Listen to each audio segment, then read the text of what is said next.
Alcohol and drugs like heroin have long been the escape valves for those trapped in the slums of the nation. And in the last 10 years, as the slums have grown worse, the sellers more able, and despair increased, the use of heroin has grown until today its use is described as epidemic. And one of its chief side effects, crime, is being felt as never before. If you or some member of your family is robbed tonight on the streets of one of America's big cities, or your house or car is broken into by someone, the chances are better than even now that someone is a drug addict who needs from $50 to $300 each day to support his habit. Last year alone, the 62,000 known heroin addicts in the United States needed more than $1.5 billion to finance their habit, and by and large, they stole it. How many more heroin addicts are there? And how many more crimes do they commit? A Justice Department official says the number is far greater than we care to think about. Well, I steal. I rob trucks, take boxes off of trucks, boost, do anything to make my money. Steal from black people or white people or anybody? Anybody. You hustle if you have to, you know, turning tricks with men. You boost, that's stealing out of stores if you have to. Anything, you know. Those two are heroin addicts, freely admitting theft and prostitution as a way to support their habits. They live here in New York's Harlem, the nation's largest black ghetto, its worst slum, and perhaps its largest breeding ground for crime on the streets. In just this 1 square mile of Harlem, the 28th precinct, police estimate that 20,000 of the 80,000 who live here, 1 out of every 4, are heroin addicts and therefore muggers, purse snatchers, shoplifters, housebreakers, or prostitutes. Once addicted, it is impossible to work, if there is work, and therefore crime is the only way to support the habits of the addicts who live here. It's from the tenements along these streets and along other slum streets like these throughout the nation that the addicts each night wander purposefully into upper and middle class neighborhoods to find the $50 to $300 they need daily to satisfy their habits. Addicts in New York are said now to be responsible for half the city's street crimes and burglaries. One obvious way to stop this, it might be thought, is tougher police work. But the police, who in New York are now outnumbered by the addicts 2 or 3 to 1, say their job is virtually impossible, made even more difficult by new interpretations of such laws as search and seizure, which now make necessary catching an addict in the act of buying or using heroin, or having a legal reason to search him and find the drug. The streets, the police say, cannot be swept clean as they once were. 60 Minutes cameras followed 2 uniformed members of the New York City police force who work the narcotics beat and experience daily the frustration of trying to put the lid on the heroin epidemic. When it works well for police, it goes like this. Starting on a rooftop, the experienced narcotic cop and his partner begin their 4 to midnight tour, peeking down onto the busier corners, trying to catch a sale in progress, and then hoping to reach the street in time to make an arrest. We're gonna lose the one in the red pants, so the one in the blue One in the dealing. blue pants with the black corduroy coat. Right. He's walking back down the street towards Lenox Avenue. Right. Is he? Hold my hand, Richard. No. You wanna get down and get someone in the blue? Run around? You want to get down and try him? Yeah. I don't wanna.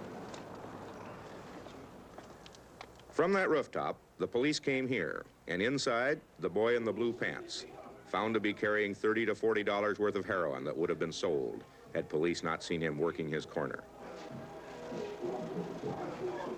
But the rub for police now is that while it took just 45 minutes to catch their man, it will take an hour at least to book him, and then one of the 2 arresting officers will be relieved of duty for the rest of the night, to be in court going through the red tape that follows an arrest, instead of back on the street where he's needed. The business of trying to catch the addict and the street pusher is a study in monumental frustration for the police as they search the buildings, abandoned and occupied, go into the dingy, garbage-cluttered basements, across rooftops, and for the most part, come up empty-handed.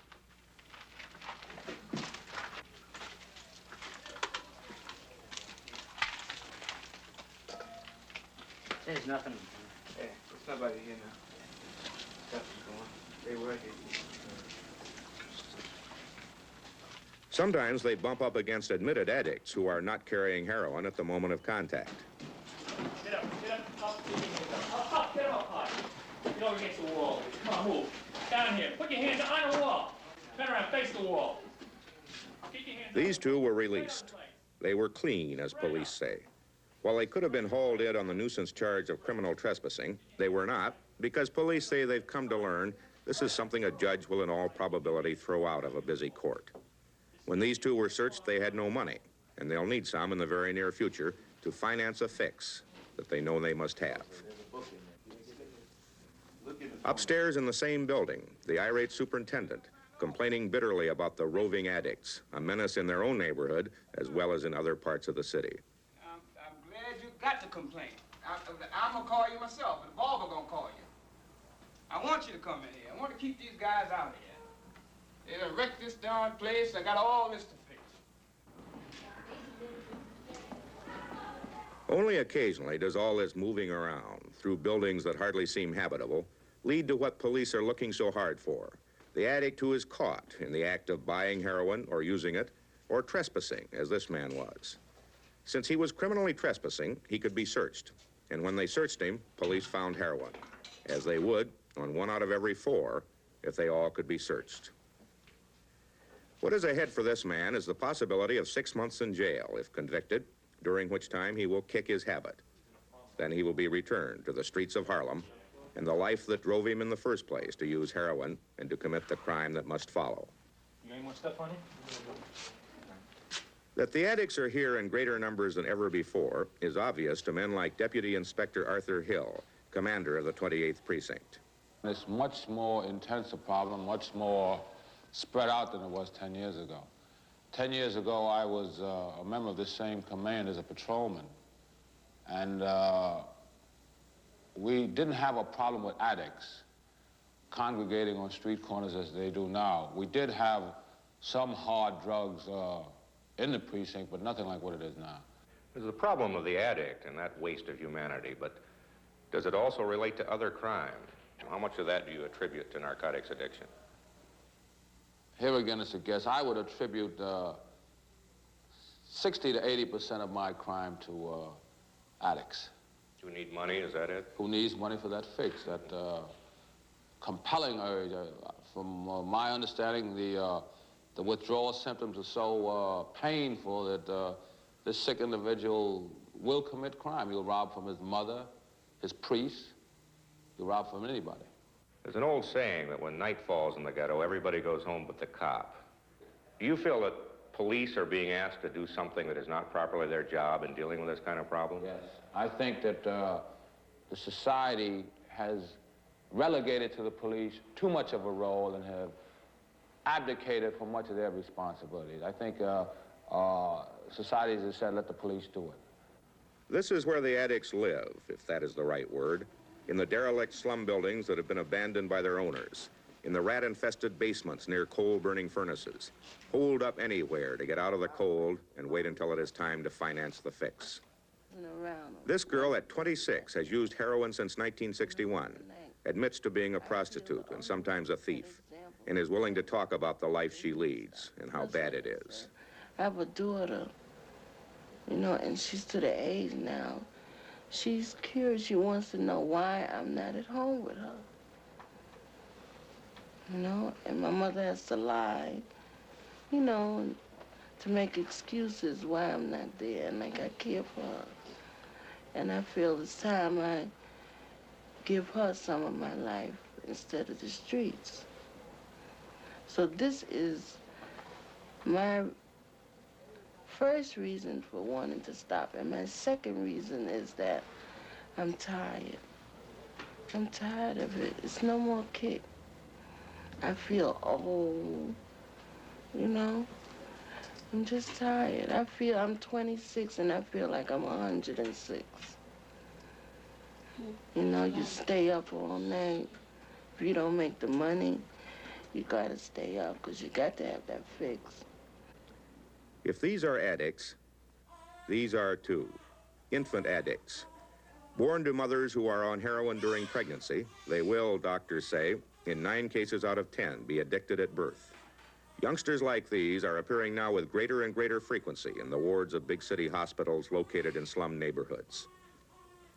How many are born this way, doctors and public health officials aren't sure, but they do say that until recently, children like these, showing the classic convulsive signs of withdrawal, died because doctors didn't realize that the baby's problem was heroin addiction. For these children, there will be a course of treatment lasting at least 6 weeks as they are gradually withdrawn, given daily doses of heroin substitutes or tranquilizers until their bodies no longer demand heroin itself. Without treatment like this, 8 of every 10 infants born addicted would die. Once withdrawn, doctors believe these children to be totally normal, with no greater likelihood of becoming addicts in later life because of addiction at birth. No greater likelihood, they say, than any other child raised in the ghettos. And what worries physicians is the life these children must be returned to. Slum living, deprivation, and hopelessness in the ghettos, where addiction begins in later life. The hope, according to people who know, is not more police or stronger laws or better programs to help those already addicted, but is instead to strike at the roots of what causes addiction. That is obvious to people like Candy Latson, a former addict himself, one of the lucky few who kicked the habit and stayed off.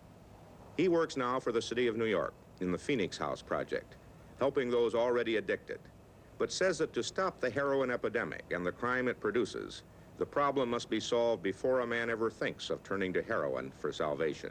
The ghetto is one of the direct causes of addiction. I mean, if you had to live up there like those people in Harlem live, man, in them rat-infested, you know, the wiring in the walls is not properly adequate. There's all kind of violations on all of the building. They get some slumlord up there to charge them a fantastic amount of rent. You know, he's not forced by someone to correct this place. And even if he correct those slums up there, it would still be a slum. I'm saying you should abolish the entire concept of that thing up there and start like the model cities program that they're going to be. Harlem should be the first place that they establish this kind of a thing at, and to put some people in there with some proper supervision who can help relate to those people's needs. You see? And up until you do that, it's just all hogwash. There are Harlems all over the world. I was born in one. Mine was just called another name.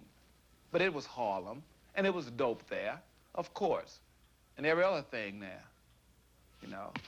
I mean, if you were cooped up in some cave like that thing, too, you'd respond to it in some kind of way, whatever's at your avail. I don't blame those people for what they're doing. They're trying their best to, you know, to make with what they got. But look at the chance they got to make it with. You know, a lot of those people are sincere in trying to make it, but some kind of way they keep getting all kind of bureaucratic mishmash and red tape and procedures and things instead of somebody going in there, putting their feet down, doing something about it. Latson's answer is perhaps an oversimplification. Tear down the ghetto, make life better for those there as an instant end to the drug problem and the crime that follows. Nothing we have found works that easily or quickly. But if the 28th precincts of this country are breeding grounds for crime in the street in 1969, unless something is done to end the hopelessness that drives people to heroin in the first place, the ghettos will continue to be breeding grounds for the crime of 1979 and 1989 and 1999, creating people driven, as Deputy Inspector Hill says, to use narcotics and then to rob from their priests, mothers, anybody. Have you ever been tempted to try heroin out of curiosity? About like I've been tempted to try suicide. I've dismissed them both as being too dangerous for the fun you'd get out of it. Do you feel anger or sorrow for people hooked on drugs? I feel anger, but I think sorry. Thank you. Thank you.